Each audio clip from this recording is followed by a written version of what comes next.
what is the spiritual explanation from schizophrenia? Schizophrenia. Schizophrenia. Well, it's really hard to make a generalization about any one thing, because there's different types of schizophrenia. There's different ways that it expresses with different types of thoughts or feelings or behaviors.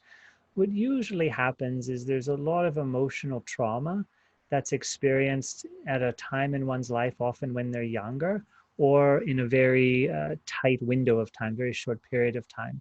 And the intensity of that emotional suffering creates such an impact in the mind that the mind has a type of fracturing that happens. And so the human mind has difficulty piecing together the experience.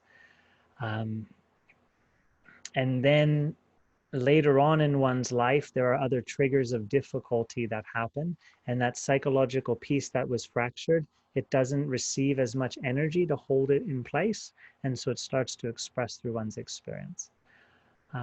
So energetically, usually there's deep trauma that's happened, and later on in life it surfaces because some related things appear.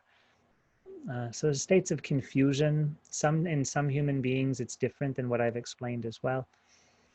But usually in this, there's states of confusion, difficulty with emotional experiences, difficulty understanding what's happening in the world. Now, there's a more severe type of schizophrenia in which someone has hallucinations. And often what happens in the brain-based structure is that the filter between the dreaming mind and the waking mind stops functioning. And so a person's own dreaming mind starts happening while they're waking in the world.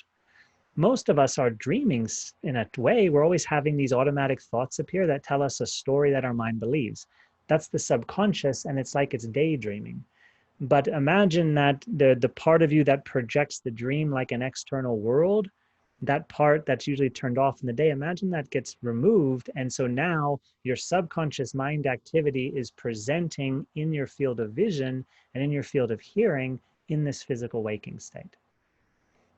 So there's hallucinations involved in schizophrenia, then that's what I perceive happening in the physical reality. So this dreaming filter is turned off. Again, the reason why it usually happens is the subconscious mind's content is so strong that eventually it wears down on that filter. It wears down on that filter, and then that filtering mechanism, because it's consciousness based, it's energy based, that then can't hold back the force of the subconscious mind. So usually when someone hallucinates, it's intense feelings of fear or paranoia. So their mind already has this fear and paranoia, but it's usually turned off, and it only bubbles up in short bursts, like explanations to situations.